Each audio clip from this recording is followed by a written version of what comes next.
All right, the time is 7:22. I'm going to call to order the meeting of City Council for April 21st, 2025.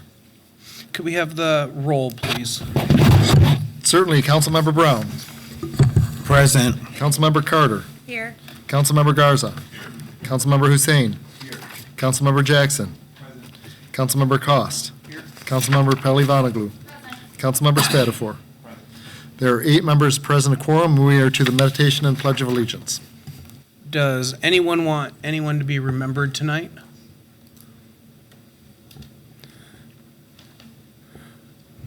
I would be remiss if I did not mention, if we could keep in our thoughts tonight, Pope Francis, who passed away this morning early. So if we could keep, I think, world's billion Catholics in our thoughts tonight, I would appreciate it. If there is no one, then let's please rise.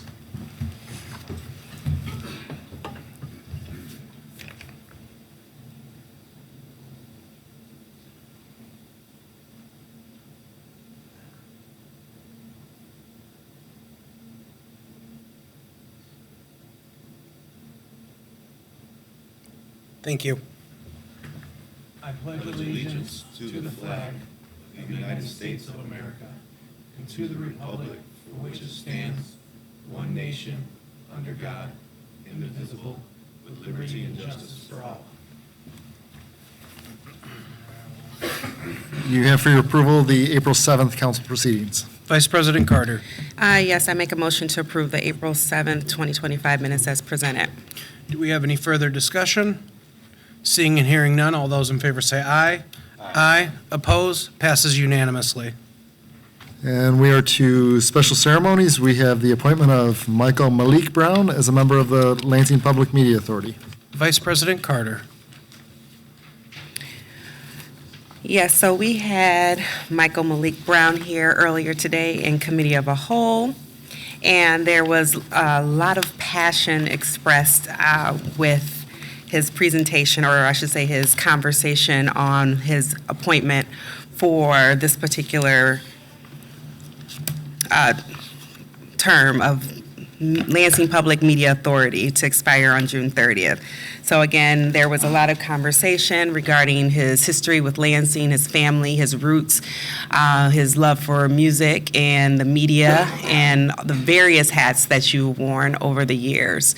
And so with that, I make a motion to approve the appointment of Michael Malik Brown as member of the Lansing Public Media Authority for a term to expire June 30th, 2025.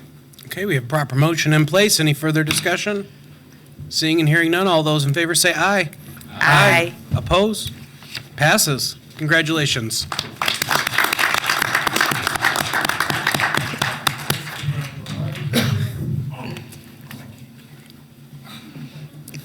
Try it. Raise your right hand. Now with your left. Right hand raised. Repeat after me. I do solemnly swear. That I will support the Constitution of the United States. That I will support the Constitution of the United States. And the Constitution of the State of Michigan. And the Constitution of the State of Michigan. That I will faithfully discharge the duties. And I will faithfully discharge the duties Of the office of Lansing Public Media Authority Board of Commissioners. Lansing Public Media Authority Board of Commissioners. According to the best of my ability. According to the best of my ability. All right, congratulations.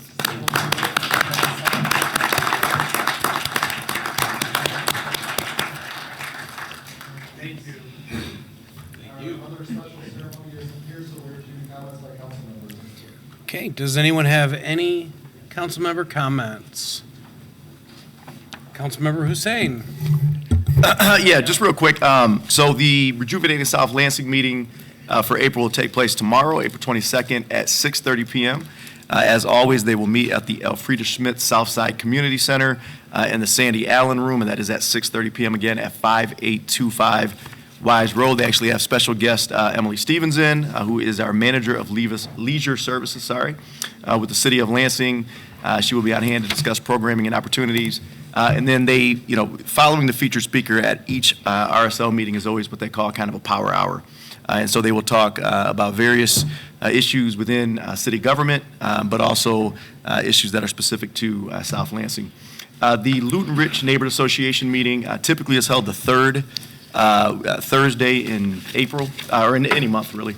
But this month, due to Monday, Thursday, they actually backed it up a week. I think it also worked a little bit better with Mayor Shore's schedule. So they will actually be meeting the fourth Thursday this month, which is this Thursday, April 24th at 7 p.m. They meet at the Mayflower Church. That's at 2901 West Mount Hope. And again, the special guest is Mayor Shore. So we hope you get out and ask questions of Mayor Shore, but also listen to what's going on within the city and what's coming down the pike, in the near future. Our next Southwest Lansing Constituent Contact meeting that will take place May 10th. This is at, again, the Elfrida Schmidt Southside Community Center. Place gets a lot of good use, so we're certainly happy that we have it.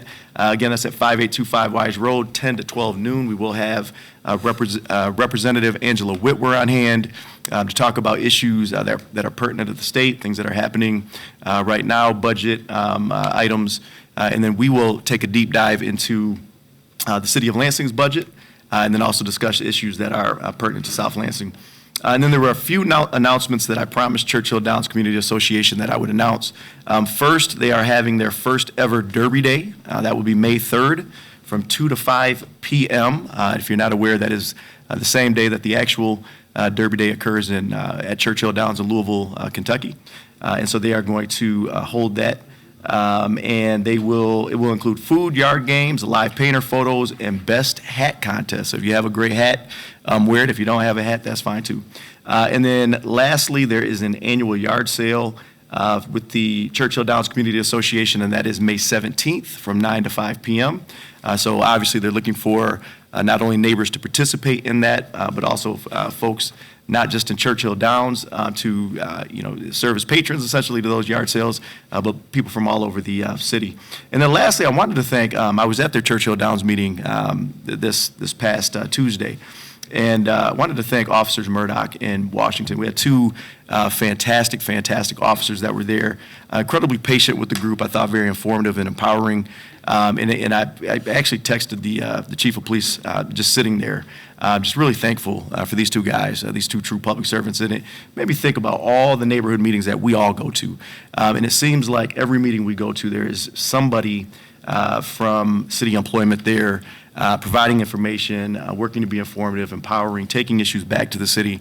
So I just wanted to thank those two individuals, but really, I think on a broader level, all of our city workers, particularly those that really make it a priority to get out to some of these events and meet people where they're at.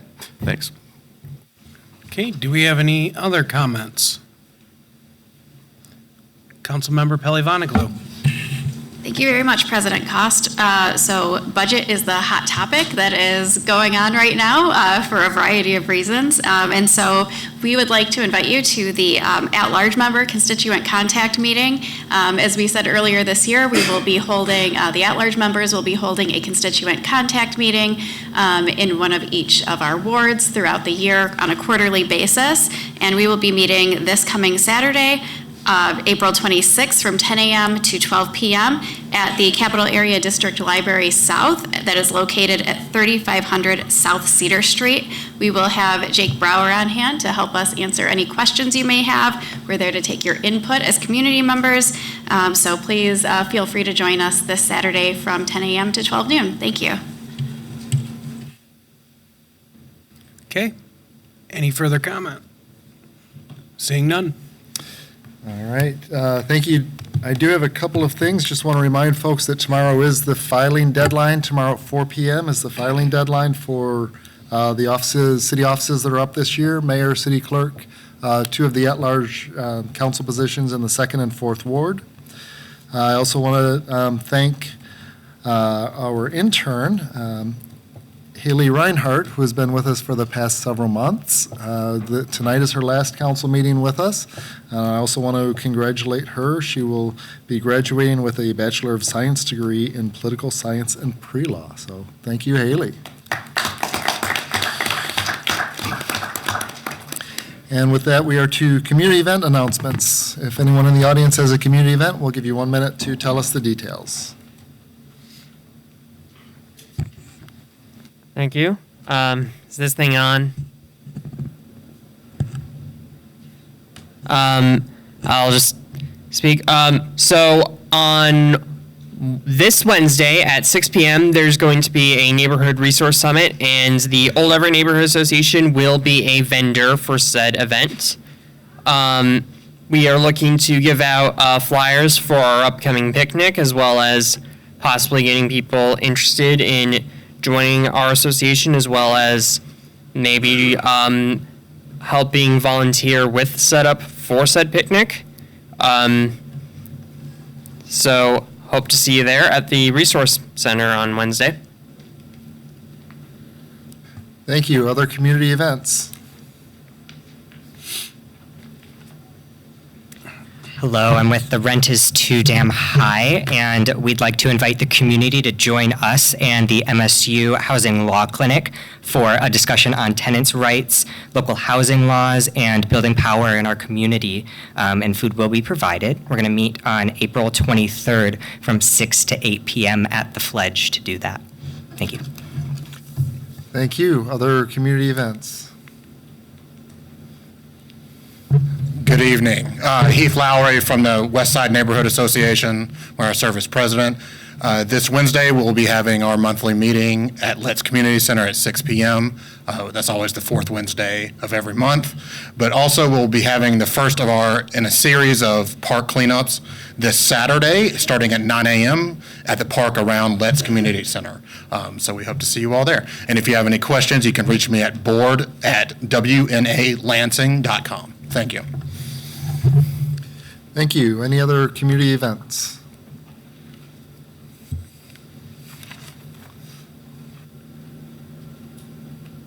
Good evening, everybody. My name is Tierston Walters. I am a member of your Lansing Park Board. To keep the motivation from Heath there, the North Cemetery will be doing a cleanup from 10 to 12, and then they will be doing a headstone restoration class from 1 to 3 p.m. That's going to be put on by the Friends of Lansing's Historic Cemeteries. There's also a cleanup at Stabenow Park this Sunday as well, the 29th. That is going to be from 1 to 3 p.m., I believe. And then tomorrow at the Alfreda Schmidt Community Center is a free senior health fair. So drop in and utilize the resources that the city offers. Thank you.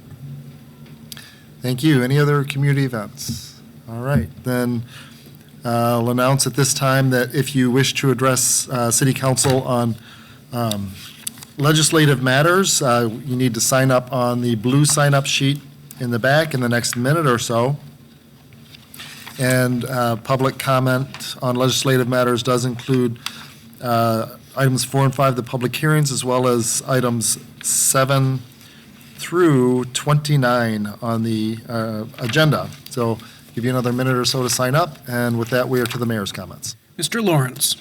Thank you. Just one note. Wanted to let the council know, if you weren't already aware, and the membership here, we lost another team member with the city last week, Mr. William Brent, who was a part-time parking services worker, retired MSP, died middle of last week. So just asking everybody to keep his family and friends in our thoughts. Thanks.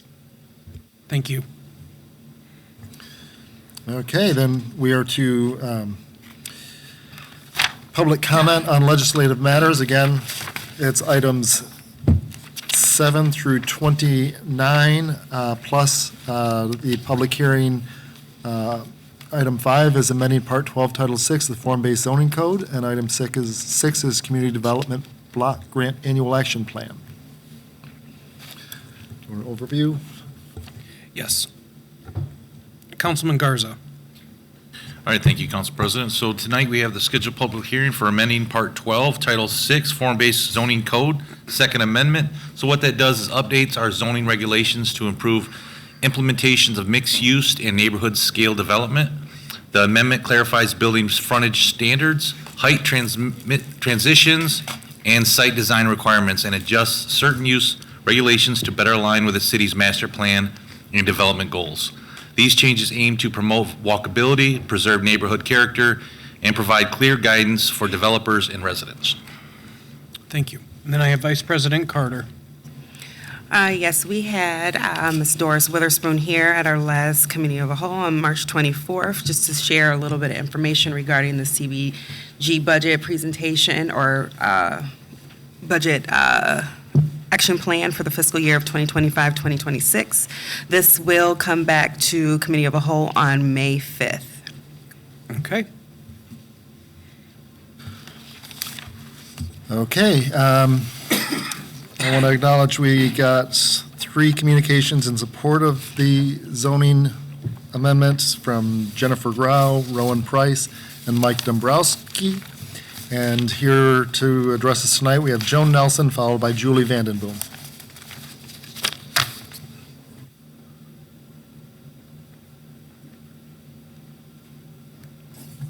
Thank you, President Cost and council members, for the opportunity to speak tonight. We decided that in the interest of time, rather than have various members of the group address you separately, that we would just have folks stand while I read my comments. That's okay? It's been 20 months since roughly 40 of us came together to promote a bottom-up strategy of incremental development to increase shared use housing options in the city. Shared use housing options, as you all know, consists of rooming houses, boarding houses, ADUs, cottage developments, cooperative housing, and missing middle housing. We see this strategy as one modest step for addressing Lansing's really pretty significant housing shortage. During this 20-month-long approvals process, we have received support from a number of neighborhood and civic organizations, including SWAG, Ingham County Land Bank, Ingham County Housing Trust Fund, Aspire, Spartan Housing Cooperative, Rivendell Co-op, Allen Neighborhood Center, and AARP. In recent months, we've shared with you that 22 other Michigan cities and scores more around the country have already created more inclusive zoning so as to encourage shared use housing of the sort described. They report that the change that occurs in neighborhoods is not jarring. It rather presents as a gradual thickening or a gentle densification of the urban space. The nice thing about incremental change is that it is incremental, not likely to overwhelm a building department or a code compliance office. We believe that the proposed changes represent an approach that is really different from large developers and centralized financial institutions determining what gets built in a city, where and how big. The changes proposed by your planning department actually empower ordinary people to be part of the solution of creating more housing. They are the older person who carves out a rentable unit or two in her home and opens a rooming house. It's the Southside homeowner that we talked to recently who wants to build an ADU in her backyard to bring her mom closer. It's the veteran or the boomer or the refugee group, we've been approached by all 3, who are interested in creating a housing cooperative. It's the small-scale developer who's interested in replicating the one cottage development, Cottage Lane, that we have in the city. Incremental, community-driven, bottom-up change begins with more inclusive zoning. Zoning that makes it easier to gradually grow our housing stock in ways that gently densify our urban space. Thank you so much for consideration of these proposals and for your support. Thank you. Next, we have Julie Vandenboom, followed by Christopher Green Smajinski. Hi there, I am Julie Vandenboom from the east side of Lansing. I would like to speak in support of the change to the zoning. I would like to say yes in my backyard. This is something that I absolutely want to see the city move toward. We need, I'm going to echo everything that Joan said. Incremental development is what's going to move us out of our housing crisis that we're in right now. That idea of gentle densification of what we already have, and allowing folks to do more with the resources that they have in their homes. I would like to, yeah, that's it. Thank you. Thank you. Next, Christopher Green Smajinski, followed by Nikolai Trudeau. Good evening. Good evening, Council. Please support these proposed edits to the zoning code for inclusive zoning. The neighborhood that I live in, which is Ward 2, best ward, Scott Woods, and lots around Lansing were built with this gentle density in mind already. We have a lot of, shall we say, legally non-conforming accessory dwelling units in our neighborhood already, and we appreciate that. We appreciate the flexibility it gives our neighbors to move their family members in to their property rather than sending them away to some sort of assistive living facility if they don't want to do that. This was how Lansing was built for most of our history until the 60s, when we decided that there should be only one way to live, which is a single-family house with a large yard. But there are lots of ways to live, and there's lots of ways I would like us to permit people to live in those different ways. This type of diverse housing allows us to grow gently in a way that's financially sustainable without placing big, immediate demands on our existing infrastructure. And allowing this type of densification, or at least the building, would create job opportunities for local tradespeople. I love these big buildings that are going up. I'm very happy that we're addressing housing in different ways. But when we do that, we get these contractors from out of town who drive in, do all the building, and then leave. But if you have someone who's building a home in their backyard, that's going to come from local tradespeople, and that's a value that I have. As mentioned, permitting homes will ease the pressure on renters and owners by allowing more people to live in this city, and this has the subsequent demand for local businesses and allows us to grow in a sustainable way. And I can't be the only person who's looking at our federal administration and how they are unfunding, defunding all sorts of programs, and around a quarter of our budget comes from federal government and state government. So I'd love to see us be able to stand on our own feet in terms of the money that we bring in and then put back into our neighborhood. So thank you for your time. I appreciate it. Thank you. Next is Nikolai Trudeau, followed by Ross Fisher.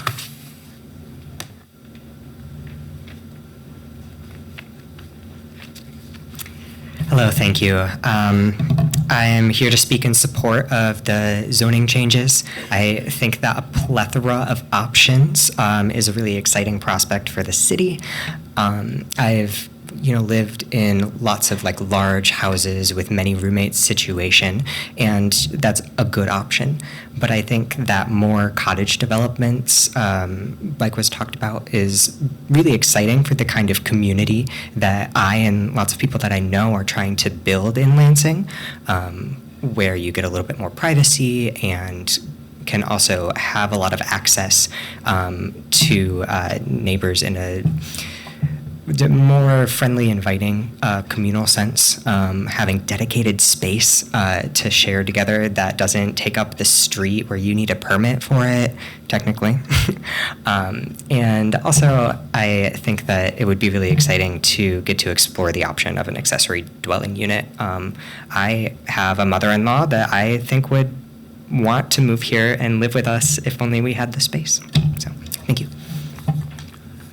Thank you. Next is Ross Fisher and then Nicholas Zandy.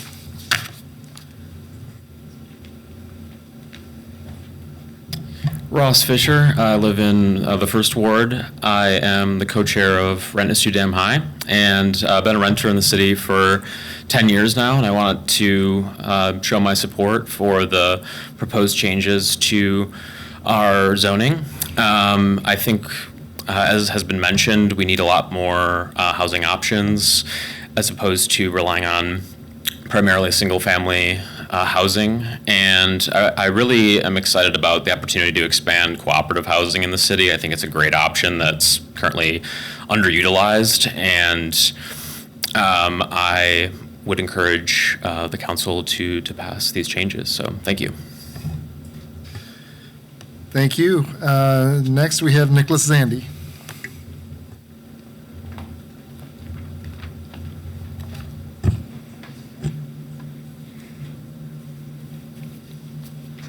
First, I want to state I do also support changing the zoning code, because I believe that there should be more options for housing. But speaking of housing, on a more negative note, and I hate to be a negative Nancy, but there are still things on the agenda that have to do with red tag. And it really frustrates me that, again, the city took this long to even start doing anything about it. I mean, the fact that we have 4 houses on this agenda that have been red tagged and are in the process of being either made safe or demolished, it is just, again, it's like a mess you've ignored for several years. They're like, oh, I'll clean that up later, without realizing that it's going to become much more important later, which I myself got myself in a situation like that with my own room, so I should know the analogy. And having said that, it's come to the point where I'm just not as mad about the whole red tag thing as I used to, even though someone did actually die in one of those red tagged houses, them being a teenager and I think another one being a toddler. But because I'm just sort of used to the whole red tag stuff at this point, and I really shouldn't be, just jaded because of all the red tagging stuff. And by the way, this does affect the Old Everett neighborhood because there are several houses that have already been red tagged. Some of which was actually on Hodge, which I think was the street that was the most actively running the neighborhood association back in the day when we were last active. So, yeah, that sucks. So, it's just all of this red tagging stuff really has gotten old really quickly, and it's really taken a toll on me to the point where I'm just not angry about it anymore or passionate. It's just sad that it escalated to this, that the whole thing escalated to this point. And all I'm going to say is, if it's a random homeowner whose house is in the state of being red tagged, maybe try to help them out and make sure their house is out of the state of being red tagged. And if it's a landlord doing it, well, try to at least show them the door, because they should not be allowed to let their apartments come to the state of being red tagged. All right, thank you. We are to the referral of the public hearings. Item 5, the zoning code. Development and Planning, And item 6, the CDBG budget. Committee of the Whole. Okay, we are to the consent agenda. Vice President Carter. Yes, I'd like to move the following consent agenda items: the tribute in recognition of Workers' Memorial Day, tribute in recognition of Riley Lewis, 2025 GLAC, and Leela M. Eden, Family Scholarship winners. We've completed the appointment for Michael Malik Brown, and then the appointment for Linda Sanchez Gazella as citizen retiree, member of the Employees Retirement System Board of Trustees for a term to expire June 30th, 2025. Okay, we have a proper motion in place. Is there any further discussion? Seeing and hearing none, all those in favor say aye. Aye. Oppose? Passes. Okay, we're to resolutions for action. We have 4 items for orders to make safe or demolish. Councilwoman Pelley Vonnegut. Thank you, President Cost. We do have 4 properties on the agenda tonight for resolutions. We will begin with 2407 Dunlap Street. This property was originally red tagged on September 8th of 2021. This property owner was before the demo hearing officer on August 22nd of 2024, where they were ordered to make safe the property by November 19th of 2024. We did hold a public show cause hearing on March 10th of 2025, and as of today, it's determined that this property has not been made safe. And with that, I will move the resolution for a 60-day make safe or demolish. Okay, do we have any further discussion on this? Seeing and hearing none, all those in favor say aye. Aye. Oppose? Passes. Moving on, we have 108 South Martin Luther King Jr. Boulevard, which was originally red tagged on June 5th, 2017. This was heard by the Lansing Demo Officer on August 22nd of 2024. And the property owner was to make this property safe by September 23rd, 2024. We did hold a public show cause hearing here on March 10th of 2025. And it is the recommendation that this property has not yet been made safe. And with that, I will move the resolution for a 60-day make safe or demolish order. Okay, we have a proper motion in place. Is there any further discussion? Vice President Carter.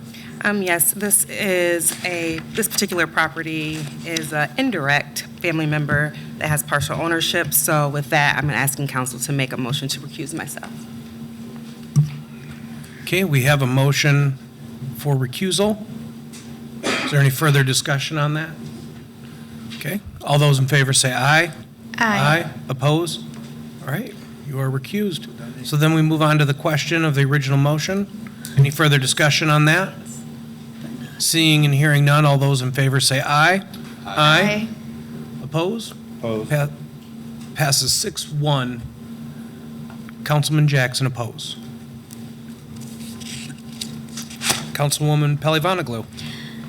Thank you. Next, we have 3031 Viking Road. This property was originally red tagged on May 4th of 2021. This was heard before the Lansing Demo Hearing Officer on August 22nd of 2024, and the property owner was ordered to make this property safe by November 19th, 2024. We did have a public show cause hearing here on March 10th of 2025. It is the conclusion that this property has not yet been made safe as of today's date, and with that, I will move the resolution for a 60-day make safe or demolish order. And Councilmember Pelli-Vonnegut, to be clear, is it 3134? I have 3134 Viking Road. Okay. Yes. All right. We have a proper motion in place. Is there any further discussion? Seeing and hearing none, all those in favor say aye. Aye. Oppose? Passes unanimously. And finally, we have 1212 Parkview Avenue, which was originally red tagged on June 28th of 2020. This was heard before a demo hearing officer on August 22nd of 2024. And at that time, it was ordered that this building be demolished or made safe by November 19th of 2024. A public show cause hearing was held here on March 10th of 2025. It's a determination that as of today's date, this property has not yet been made safe. And with that, I will move the the resolution for a 60-day make safe or demolish order. Okay, we have a proper motion in place. Is there any further discussion? Just really quick. Councilman Jackson. I'm just trying to recall, did these property owners make any improvements in the time from the original hearing in November, if you recall? I believe there was some work that was done, but did not rise to the level of making the property safe. Thank you. Okay, do we have any other questions? Seeing and hearing none, all those in favor say aye. Aye. Oppose? Opposed. Passes 7-1. Okay, we are to item 15, community funding for Lansing Pride. Councilman Brown. Thank you, President Cost.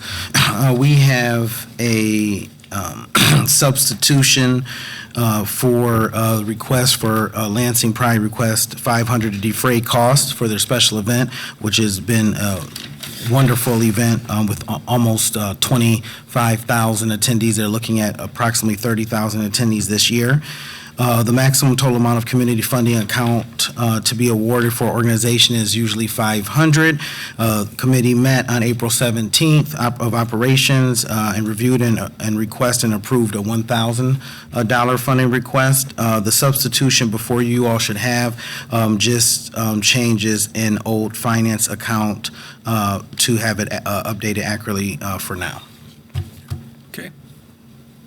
So we have a proper motion in place on the substitute. Do we have any further discussion? Seeing and hearing none, all those in favor say aye. Aye. Aye. Oppose? Passes unanimously. Okay, next we have items 16 through 25, our series of 10 traffic control orders. Councilman Brown. All right, we are going to get to business. We have several of these, and so I'll just move through them accordingly.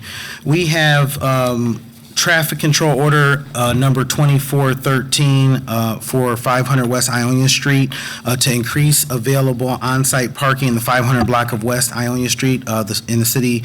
The City of Lansing Public Service Department recommends that the existing parking prohibition along the south side of Ionia Street from Pine Street to 273 feet east of Pine Street be adjusted to the south side of Ionia Street from Pine Street to 60 feet east of Pine Street. This adjustment should add approximately 6 on-street parking spaces.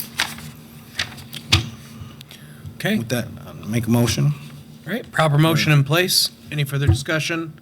Seeing none, all those in favor say aye. Aye. Aye. Oppose? Passes. All right, moving on to number 17, traffic control order 2412. This is for the 1200 North Grand River Avenue. This is a request from the Lansing Police Department to clarify existing parking regulation signs and pavement markings within the 1200 block of North Grand River Avenue. Approximately 50 feet wide with overlaid curb and gutter. Parking is prohibited along the east side, striped bike lane, and parking is unrestricted along the west side of the street. In 2022, the traffic signal at the intersection of Grand River Avenue and Willow Street and the left turn lane in the 1200 block of North Grand was removed. The existing bike lane markings were be adjusted along the west side of the 1200 block of North Grand River Avenue to provide more available on-street parking. Okay. We have a proper motion in place. Any further discussion? Seeing and hearing none, all those in favor say aye. Aye. Oppose? Passes. And I'm going to stop you right there, Councilman Brown, for just a second. I think that we messed up with the Pride funding, that we did move the substitute, but we didn't pass, and approved it, but we didn't pass the resolution. Yep. So I think we need to take one more vote on that issue, which would be to move the resolution itself now. Okay. So if you make a motion to move the resolution. Okay. Any further discussion? And this is on the Lansing Pride funding again. Sorry, folks. Okay. All those in favor say aye. Aye. Oppose? Passes. Thank you, President Cost.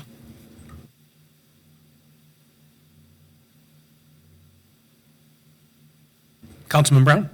Thank you, and we're on to item 18, traffic control order number 2459 and 2460, which is 600 to 800 West Genesee Street. Request from a resident along West Genesee Street to remove the existing 2-hour parking restriction along West Genesee Street from Pine Street to Butler Boulevard. Petition was circulated by the residents and signed by 53% of residents West Genesee Street from Pine Street to Butler Boulevard. The 2-hour parking restriction along the south side of West Genesee Street from Pine Street to Butler Boulevard be removed to better meet the needs of the residents and property owners. Okay, so we have proper motion in place. Any further discussion? Seeing and hearing none, all those in favor say aye. Aye. Opposed? Passes. Thank you, and we'll move on to item 19, which is traffic control order number 2465, regulate parking along Stratmore Road. The residential streets east of Washington Avenue and north of Green Lawn Avenue were reconstructed during the recent combined sewer overflow construction project. During the street construction, some traffic signs were removed. As a part of post-construction traffic sign review, the Public Service Department sent a survey to the area residents to determine if the existing parking restrictions are still needed. Of course, with the changes in the hospital in that area, residents along the survey was sent to residents along am I saying that right? Strathmore Road, thank you. Had 2 options, and the option 2 they supported, which was prohibiting parking along the northwest side of the street and allow unrestricted parking along the southeast side of the street. The parking survey was sent to 47 properties along Strathmore Road. The Public Service Department received 15 responses. Of these responses, 53% were in favor of option 1, and no change, and I'm sorry, I got that incorrect. And 47% were in favor of option 2 change. So it would be option 1, which would be prohibiting parking between 7 a.m. and 7 p.m. except on Sundays and holidays along north and west side of the street, and 1 hour parking from 8 a.m. to 6 p.m. Monday through Friday along the south and east side of the street. The ordinance requires a majority of property owners along the street to be in favor based on the survey results. And the street, they're looking at no changes and an update of, let's see, this will be ordered to be submitted to the existing parking regulations to reflect in the field, which would be traffic order 2465. That I'll make a motion. Okay, we have proper motion in place. Any further discussion? Seeing and hearing none, all those in favor say aye. Aye. Opposed? Passes. Thank you, and we'll continue. We have number 20, Traffic Control Order 2464, which is Wakefield Avenue. The residential streets east of Washington Avenue and north of Green Lawn Avenue were reconstructed during the recent CSO construction project. The street construction, some of the traffic signs were removed as a part of the construction traffic review. The Public Service Department sent a survey to the area residents to determine if the existing parking restrictions are still needed. The survey went to residents along Wakefield Avenue. The parking survey was sent to 8 properties along Wakefield Avenue. The Public Service Department received 4 responses. Of these responses, 100% were in favor of option 1, no change, and 0 were in favor of option 2. The ordinance requires a majority of the property owners along the street to be in question. So based on the result, there'll be no changes, and an update traffic control order will be submitted to document the existing parking regulations as reflected in the field to TCO 2464. Then I make a motion. Okay, proper motion in place. Any further discussion? Seeing none, all those in favor say aye. Aye. Opposed? Passes. We'll move on to 21, Traffic Control Order number 25-303T for temporarily regulate parking along the 100 block of South Capitol Avenue. An application for a right-of-way permit for the construction renovation project at 111 South Capitol Avenue. The approved ROW permit includes a logistics plan to utilize Capitol Avenue right-of-way adjacent to 111 South Capitol Avenue, 111, and the northbound travel lane for material and equipment storage for the duration of the project to last approximately 15 months and to accommodate the storage area. The existing parking spaces on the east side of the Capitol Avenue between Michigan Avenue and Allegan Street will be temporarily be removed and the loading zone relocated until the project's complete. Okay, And with that, I make a motion. we have a proper motion in place. Any further discussion? Seeing and hearing none, all those in favor say aye. Aye. Opposed? Passes. All right, thank you. We'll move on to Traffic Control Order, Item 22, Traffic Control Order 2504, the install yield signs on Thacken Drive and Bayview. Am I saying that right? Drive. The Public Service Department conducted an investigation to determine site distance and traffic control requirements at the intersection of Bayview and Thacken Drive. The request was from the Lansing Police Department for a possible missing sign. The intersection of Bayview Drive and Thacken Drive is a 4-leg intersection in a residential area. A review of the traffic records crash records for this intersection indicate that there have been no reported crashes from January 2020 through January 2025 involving vehicles in the intersection. The yield sign will be installed at Thacken Drive and the River Shell Apartment driveway at Bayview Drive based on the safe approach speed at this intersection to assign right-of-way at this intersection. With that, I make a motion. Okay, we have proper motion. Any further discussion? Seeing none, all those in favor say aye. Aye. Oppose? Passes. All right, thank you. 23, traffic control order number 2508, another install yield sign at Cooper Avenue and Fairfax Road. The Public Service conducted an investigation to determine site distance and traffic control requirements at the intersection of Cooper Avenue and Fairfax Road. The study was conducted in response to City Works Service request that stated a tree blocks the view of traffic at this intersection. A review of the traffic crash records for the intersection indicates there has been no reported crashes from January 2020 through January 2025 involving vehicles in the intersection. The transportation and non-motorized section recommends that a yield sign be installed on Fairfax Road at Cooper Avenue based on the safe approach speed at this intersection. That I make a motion. Okay, we have a proper motion in place. Any further discussion? Seeing and hearing none, all those in favor say aye. Aye. Oppose? Passes. Thank you. We'll move on to item 24, traffic control order number 2509, install a stop sign on Regent and Elizabeth. The Public Service Department conducted an investigation to determine site distance and traffic control requirements at the intersection of Elizabeth Street and Regent Street. This study was conducted in response to City Works Service request for traffic control at this intersection. A review of the traffic records for this intersection indicates there has been no reported crashes from January 2020 through January 2025 involving vehicles in the intersection.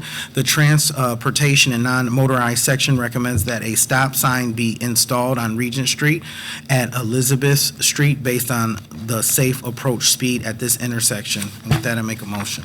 Okay, we have proper motion in place. Any further discussion? Seeing none, all those in favor say aye. Aye. Oppose?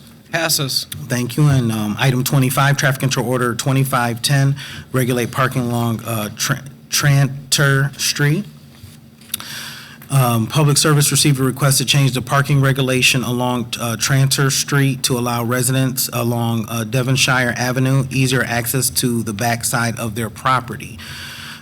They sent a service to the area residents to determine the needs of the residents and property owners. The parking survey was sent to 46 property owners along Tanner Street. The Public Service Department received 23 responses, 48%.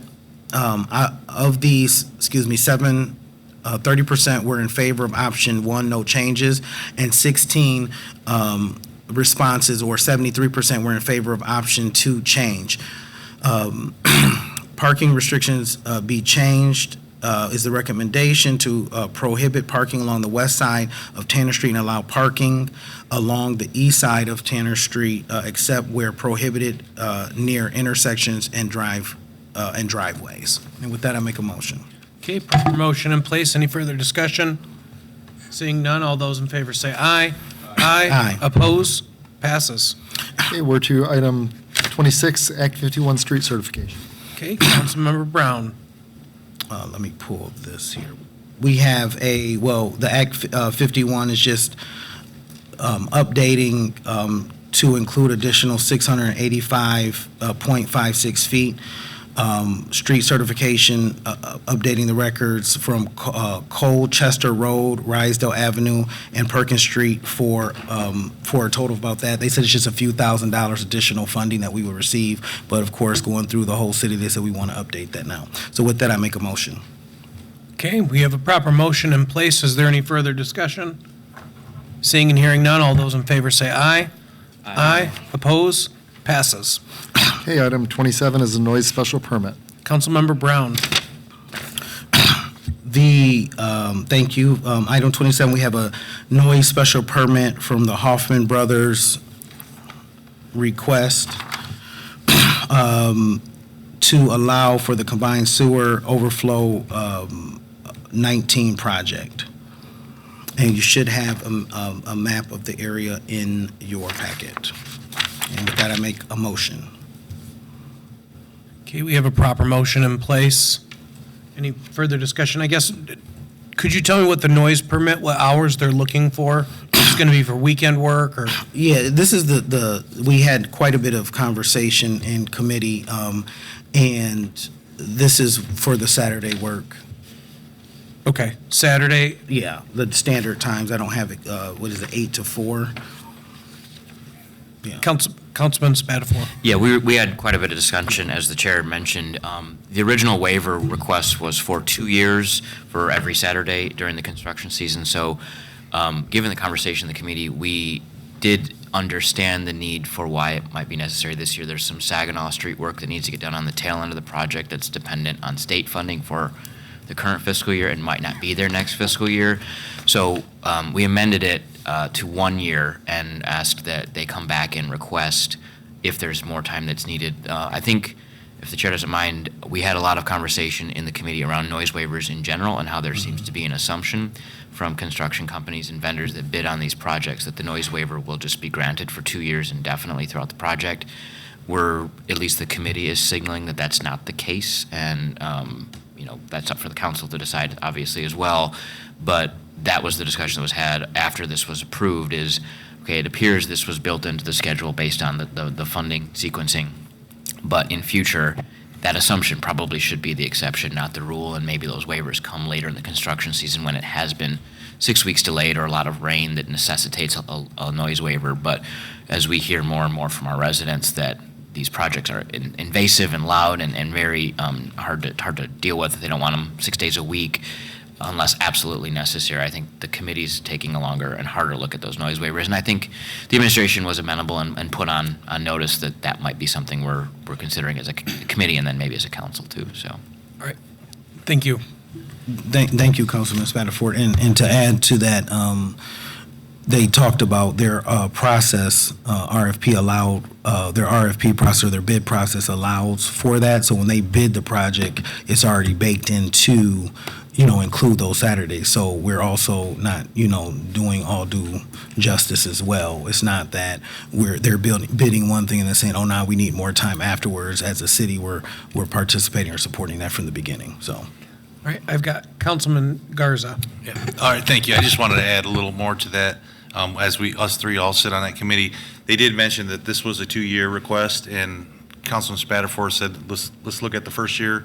And this first year is more around the commercial area, so I will be supporting the noise waiver, because as of 2026 is when it'll be more dense in the residential areas. Okay. Councilman Spatafor. And I think Councilman Garza brings up a good point. It is the commercial corridors, and when they shut down those main roads, they're a complete closure, so they don't even open them back up on the weekend. So whether there's construction happening on them or not, they're closed and delaying traffic and putting traffic through the residential parts of the city. So a great point as to why I'll be supporting this as well. And then Councilman Brown. Yes, I concur with both of them. Great points that we discussed as well. And then also, they did indicate that because of weather and different conditions, they are behind. So this is something that's necessary, for this fiscal year. Thank you. Great. Okay. Any further discussion? I understand all those rationales, and I live off of Michigan Avenue, and I will be voting against weekend work. The sound is incredibly annoying. Having to hear it for the second year in a row, I take pity on anyone that has to hear the beeping sound at 7 a.m. So with that, if there's no further discussion, all those in favor say aye. Aye. Aye. Oppose? Oppose. Passes 6-1, 7-1. Okay, we are to ordinances for introduction. We have an ordinance of the City of Lansing, Michigan to amend the Lansing Codified Ordinances, Chapter 1615, Section 1615.02 to allow fireworks on June 19th of each year from 11 a.m. until 11:45 PM. The ordinance is read a first time by its title and referred to the Committee on City Operations. Councilman Brown. Thank you, President Cost. Yep, very simple, very straightforward ordinance to include fireworks, as the clerk indicated, from 11 a.m. to 11:45 p.m. on June 19th in celebration or acknowledgement of Juneteenth. So with that, I make a motion. And we'll be setting the public hearing for May 5th. Sorry about that. Thank you so much. May 5th at 7 p.m. Okay, with that, we have a proper motion in place. Any further discussion? Seeing and hearing none, all those in favor say aye. Aye. Oppose? Passes. Okay, we are to ordinances for passage. We have an ordinance of the City of Lansing, Michigan to repeal Chapter 684, Section 684.04, use of restrooms intended for the opposite sex, is read a second time by its title. The ordinance was reported from the Committee of the Whole and is on the order of immediate passage. Councilman Jackson. Thank you, Mr. President. This is a resolution to repeal an ordinance, take it off of the books. Currently, it is a city ordinance that a person shall not enter into a restroom with a sign designated for use of the opposite sex. That makes it a criminal misdemeanor that is punishable by up to 90 days and a misdemeanor on your record if you or a person goes into a restroom designated for the opposite sex anywhere in the city. We had this in committee, we heard from the public, and first in committee, we learned that from the city attorney's office that this has not been enforced or prosecuted in at least 15 years and probably even further beyond that. This ordinance is originally from 1986, and there was some conversation about changing the language or doing different things to it, but through committee and through conversation and comments from the public, we found that it is still best to repeal it completely. There was a courageous person that brought it to our committee's attention that this is even an issue, because without having been affected, it's hard for people to know exactly what it is. So this courageous person came forward and explained it, and the committee took it on quickly and heard a lot from the public that they support this ordinance being repealed. And that is what we are moving forward. So I would move the resolution to repeal the ordinance. Thank you. Okay, do we have any further discussion on this? Seeing none, can we get a roll call vote? Chris? On adoption of the ordinance to repeal, Councilmember Cost. Yes. Councilmember Pelley Vonnegut. Yes. Councilmember Spatafor. Yes. Councilmember Brown. Yes. Councilmember Carter. Yes. Councilmember Garza. Yes. Councilmember Hussein. Yes. Councilmember Jackson. Yes. 8 yeas, 0 nays. It is adopted. Can I move for immediate effect? Okay, we have a motion for immediate effect. Is there any further discussion on that? Seeing and hearing none, all those in favor say aye. Aye. Oppose? Passes. Okay, we are to speaker registration for public comment on city government-related matters. So if you wish to address city council, we'll give you another minute or so to sign in with Haley in the back. And while folks are continuing to sign in, we are to reports of officers, boards, and commissions. Vice President Carter. Yes, I motion that all items be considered as being read in full and the proper referrals be made by President Cost. Proper motion in place. Any further discussion? Seeing none, all those in favor say aye. Aye. Oppose? Passes. Okay, from the city clerk, minutes of boards and commissions. Place on file. And from the mayor, we have Act 51 street certification, City operations. various reappointments. Committee of the Whole. 2 items relative to noise special permit for 220 East Kalamazoo Street. City operations. And 2 items, noise special permit for 510 Cherry Street. City operations. And we have encouraging the congressional delegation to support the tax exempt status of municipal bonds. Committee of the Whole. From President Cost, we have two items relative to an ordinance to require that rental dwellings have insurance covering tenant relocation. Public Safety. Two items relative to an ordinance to update and correct internal references. Public Safety. And two items relative to creating a tenant relocation fee. Public Safety. And two items relative to authorizing the code official to abate nuisances. Public Safety. Okay, we are to remarks by council members. Any further remarks by any council member? Seeing no, takers. Okay, then we are to the mayor's comments. Mr. Mayor? I'll be quick. I apologize, everyone, for being late. We had our Ramadan dinner that went a little longer than expected, but it was incredible. We had almost 300 people at the Henry Center, showing the excitement and appreciation for the diversity and Lansing being a welcoming community. I will apologize to you all that it was on a council night. My understanding is this was the date that we could get the facility. Two things, just so folks know, on April 23rd, City Hall, we will have a groundbreaking for the new City Hall at 1 p.m. over at the site. So everyone is invited. That's exciting that we're doing a groundbreaking and getting the work moving. And also, April 23rd at 6 p.m., we will have our quarterly Neighborhood Resource Summit at 6 p.m. At Union Missionary Baptist Church. So all are invited. We're going to have a lot of resources there, and we're hoping to have a lot of constituents to share the information with. And I think Mark mentioned this, but certainly offer my condolences to our city staff and the family of William Brent, who is one of our part-time city employees in parking, who unexpectedly passed away. Thank you, Mr. President. Thank you, Mayor Shore. Okay, for public comment, we have Stan Chuck, followed by Nicholas Zandy.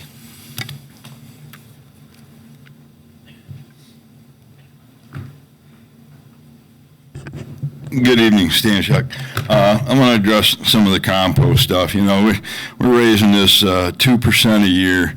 You know, when it was $60, 2%, but now it's 122. So that 2% is 100% more than the 2% we paid when it was 60.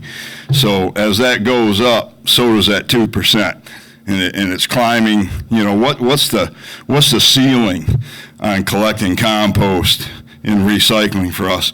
The fact is that the recycling fee pays for a lot of things, and you just raised it based on those things. One of the things, which Andy came down here and told you, was 2 new trucks every 2 years. Those are $350,000. I just looked them up online. They're closer to $400,000 now.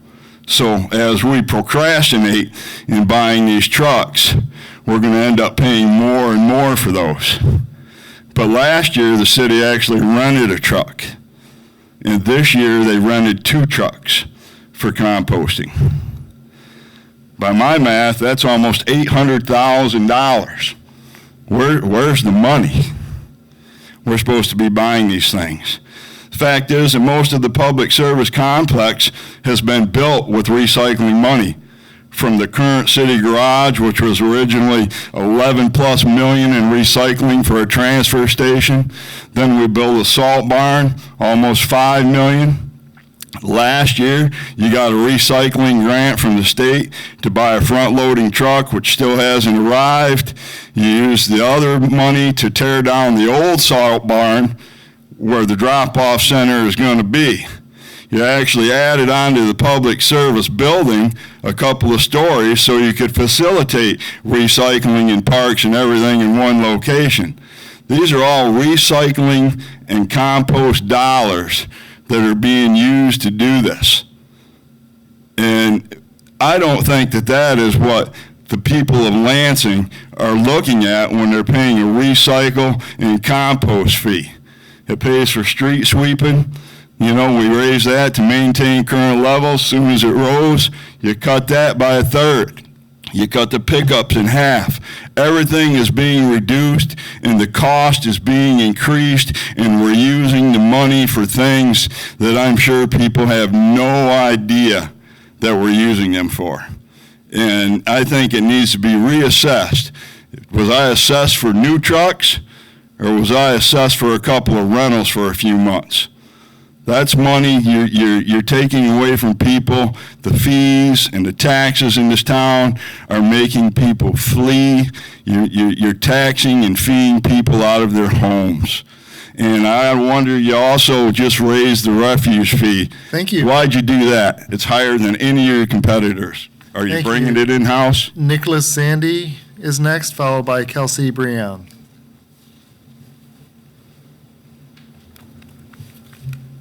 Go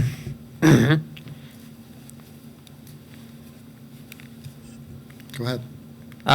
First off, thanks for repealing that bathroom ordinance. That ordinance was absolutely transphobic, and I'm glad that you actually went ahead and repealed it. Having said that, however, that's where my positive thoughts right now are going to end, and I am going to, and if you want me to be angry, well, here you are. This is angry me finally coming again, I guess. But here it is. My statement on why I am working on a ballot proposal to increase the number of wards.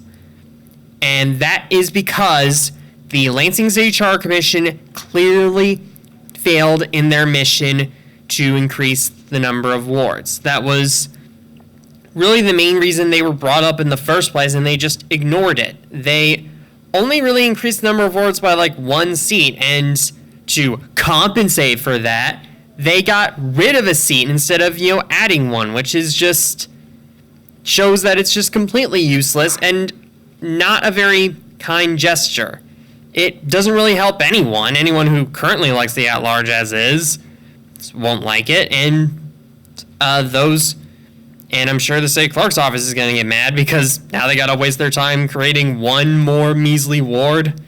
Seriously, and people who want more wards, like I do, are not happy about it because, well, it's one more ward is not enough. And my proposal is to increase the number of wards from 4 to 8 and the number of council members from 8 to 9 so that there is one at large, and so that we don't have to have tiebreakers that have to be either to be broken by, like, I don't know, an actual deputy mayor or something, which the Charter Commission also failed to do, which is honestly just showcases how incompetent they are and useless they are. But having said that, we need to consider, because, and also by having just one at-large and most of them being wards, that means that the at-large can have one representation while also everyone else is represented by a ward, so that more and more people are represented and less people are neglected, especially in neighborhoods like the Lansing-Eaton neighborhood and the Forest View neighborhood, which have long been neglected for many, many years. And so that's where I think we should consider making changes on, and that's why I'm working on a ballot proposal for that, just to teach the Charter Commission a bit of a lesson on listening to voters. Thank you. That was, we now have Kelsey Breon. Good evening. I want to actually say thank you for passing the bathroom ordinance and updating that. That was so backdated and bizarre, and I'm glad that we made a choice to step into current reality. I want to speak on the fireworks ordinance. I want fireworks to be equitable to any holiday and all of that, but as someone who has PTSD, the increase of use of fireworks is concerning to me, along with, pets and anyone else too. So I would love to see some alternatives just generally holiday wise besides just fireworks or celebration.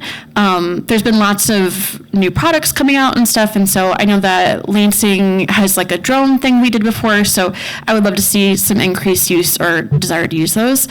And then I want to talk about the ordinance with the rehousing if like a landlord, I forget the number, was it 40? If someone has to, basically if your landlord they have to relocate you if your housing is bad or something. I forget the number. I think it was like 40 or 35. Anyways, I think it's really important for landlords to be held accountable, but they have to pay if their housing is bad. Like, they have to. A lot of times with housing, you might be paying for a lot, but you're actually not getting that level of quality. And so I think it's important that landlords are held accountable to do that. And I also think that landlords, if they have a certain amount of red tags, a certain amount of demerits, should have to stay in that house overnight to experience what it's like living there. So thank you so much. I also want to acknowledge the murder of Anthony Heelan that happened in the jail here. Thank you. Thank you. That was our final speaker for the evening. Okay, we are adjourned at 8:30.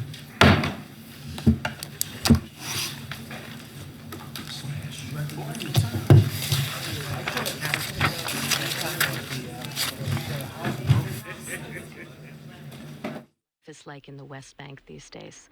What can you tell